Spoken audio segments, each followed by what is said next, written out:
Hello, नमस्कार। आप इस वीडियो में जानेंगे 12वीं क्लास के फिजिक्स के प्रथम यूनिट इलेक्ट्रोस्टैटिक्स के कुछ महत्वपूर्ण ऑब्जेक्टिव। अगर आप इस पूरे वीडियो को देखते हैं तो आप ऑब्जेक्टिव के साथ साथ एक्सप्लेनेशन को भी जानेंगे। चलिए पहला सवाल देखते हैं।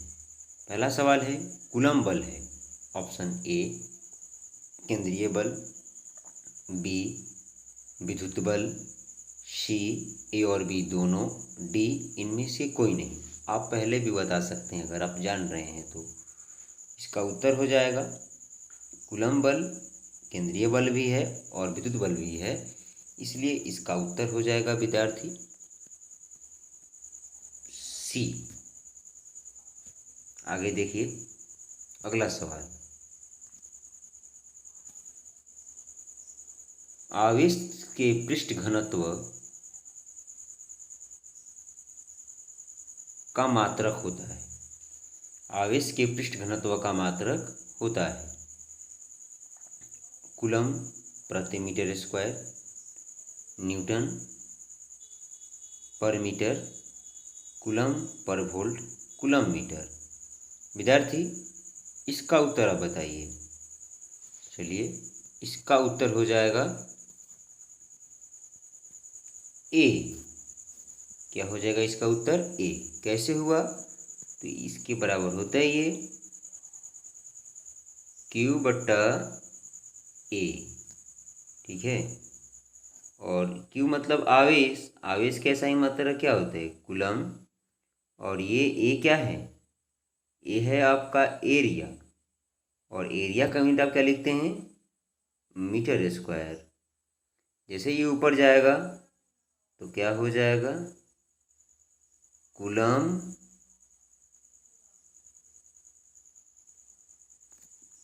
प्रति मीटर स्क्वायर। उम्मीद है कि इसे आप समझ पाए होंगे। तो इसका उत्तर हो जाएगा विद्यार्थी ए। ठीक है, अगला सवाल।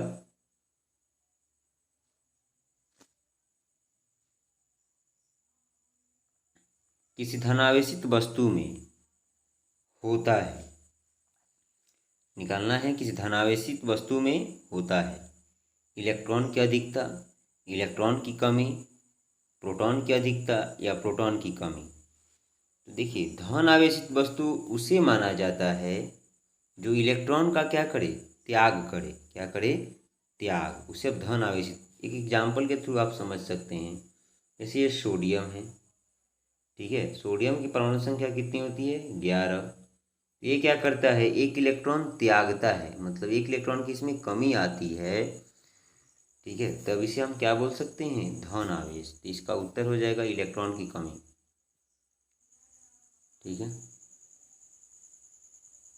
विद्यार्थी समझ पाए होंगे। इसका उत्तर हो जाएगा इलेक्ट्रॉन की कमी, बी। अगला है जब किसी वस्तु को आवेशित किया जाता है तब उसका द्रव्यमान क्या हो सकता है? ये सब पूछा हुआ सवाल है। ठीक है, जब किसी वस्तु को क्या किया जाता है? आवेशित किया जाता है, तब उसका द्रव्यमान बढ़ता है कि घटता है कि अचर रहता है? बढ़ सकता है या घट सकता है? दोनों में से कोई। आप क्या बताएंगे? तो देखिए इस अवस्था में आवेशित करने के दरमियान किसी वस्तु का द्रव्यमान बढ़ भी सकता है या घट भी सकता है। चलिए अगला सवाल। किसी गोलीय पृष्ठ के अंदर प्लस क्यू आवेश रखा गया है तो संपूर्ण पृष्ठ से निकलने वाला विद्युत फ्लक्स का वैल्यू निकालना है। आपको बताना है कि फाई बराबर क्या होगा। देखिए कैसे निकालेंगे।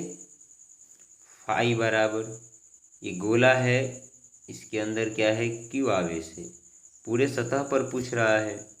तो फाई बराबर क्या हो जाता है? Q upon epsilon not. Option दिख रहा है आपको? इसका ऑप्शन दिख रहा है बी। ऑप्शन कौन है विद्यार्थी? बी है। ठीक है, आप मुझे बताइए कमेंट सेक्शन में, ये जो हम लोग 5 नंबर सवाल किए हैं ये किस प्रमेय, ये कौन व्यक्ति ने इसको सॉल्व करने के लिए प्रमेय दिया था, या किस प्रमेय के द्वारा हम लोग इसका उत्तर बताएं, उस प्रमेय का नाम लिखें या उस थ्योरम बताएं जिस थ्योरम के थ्रू हम लोग जाने कि किसी गोलीय पृष्ठ के अंदर जो आवेश रखा जाता है तो संपूर्ण पृष्ठ से निकलने वाला विद्युत फ्लक्स का वैल्यू कितना होता है। इसका आप नाम बताइए, उस थ्योरम का नाम बता दीजिए। अगला सवाल है 6 नंबर। इनमें कौन विद्युत क्षेत्र की तीव्रता का मात्रक है? कूलम, न्यूटन, वोल्ट, न्यूटन पर कूलम। देखिए ये, इसके लिए आपको क्या करना होगा, इसके लिए आपको करना होगा E बराबर क्या होता है F/Q, ठीक है। क्यू नॉट भी आप यहाँ लिख सकते हैं। तो यहाँ पर क्या आ जाएगा, मात्रक पूछ रहा है न्यूटन कूलम, ये ऊपर चला जाएगा, ये C ऊपर चला जाएगा तो किस में हो जाएगा, माइनस में। तो इसका उत्तर क्या हो जाएगा, D। 6 नंबर का उत्तर क्या हो जाएगा, D। अगला सवाल, ये तो आपको बचपन से नहीं, ये थोड़ा सा डिफ़िकल्ट नहीं मान सकते, डिफ़िकल्ट आप इसे इजी ही कहेंगे, ठीक है। देखो ये सवाल है 7 नंबर। निम्न में से किस आवेश का अस्तित्व नहीं है? मतलब जो चारों आवेश दिए गए हैं वो अस्तित्व नहीं है, मतलब इसे कौन, इस चारों में से कौन आवेश है जो किसी वस्तु पर उत्पन्न नहीं किया जा सकता है? इस प्रकार से भी सवाल आपसे पूछा जा सकता है। देखो पहला ऑप्शन आपको दिख रहा है 3.2 × 10⁻−19। दूसरा है 6.4 × 10⁻−19, 2.4 × 10⁻−19, 1.6 × 10⁻−19। देखो एक यहाँ पर मैं वैल्यू लिख रहा हूँ 1.6 × 10⁻−19, ठीक है। अब हटा रहा हूँ इसे, ठीक है, मैंने इतना लिख दिया, ठीक है। 1.6 × 10⁻−19 लिख दिया। यहाँ भाग दीजिएगा ऑप्शन ए में, बी में, सी में, डी में, कितना से, 1.6 × 10⁻−19 से, ठीक है। भाग दीजिएगा तो ये कितना आ जाएगा, अगर इसे भाग करिएगा तो 2 आ जाएगा, इसमें भाग करिएगा तो 4 आ जाएगा, इसमें भाग करिएगा तो 1 आ जाएगा, लेकिन इसमें भाग करिएगा तो पॉइंट में आ जाएगा। तो देखो उसी पर आवेश उत्पन्न होगा जिस पर इतना से भाग देने पर संख्या 1, 2, 3, 4, 5 इस तरह से आए, यानी कि पॉइंट में आए। तो निम्नलिखित में से किस आवेश का अस्तित्व नहीं है? तो सी नंबर होगा, ठीक है। अगर आगे देखें, 1 इलेक्ट्रॉन पर आवेश का वैल्यू कितना होता है? 1 इलेक्ट्रॉन पर आवेश का वैल्यू होता है इतना, 1.6 × 10⁻−19। अगला देखिए,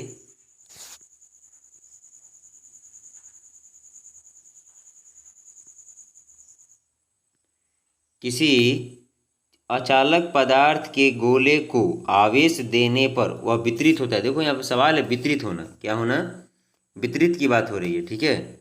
देखो ये कैसे सॉल्व करोगे,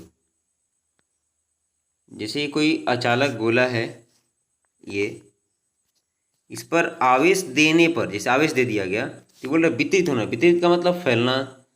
तो अगर ये गोला खुद अचालक है तो आवेश जहाँ दिया जाएगा वहीं पे स्थिर हो जाएगा, फैलेगा तो है ही नहीं। तो बोल रहा है कि वितरित हो जाता है सतह पर, गोले के अंदर भी, केवल भीतर, इनमें से कोई नहीं। तो उत्तर इसका क्या हो जाएगा, इनमें से कोई नहीं, ठीक है। ये बोल रहा है सतह फैलने, समझ में आ रहा है ये। अगला सवाल, 1 वोल्ट बराबर होता है तो V बराबर क्या हो जाता है? V बराबर होता है W/Q। V बराबर क्या होता है विद्यार्थी? W/Q होता है।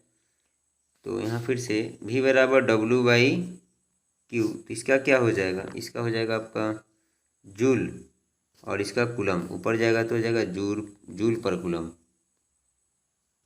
उम्मीद कर रहा हूँ समझ में आया होगा आपको। अगर इसी प्रकार का अन्य वीडियो आप देखना चाह रहे हैं तो आप मेरे चैनल को सब्सक्राइब कर सकते हैं। Thank you.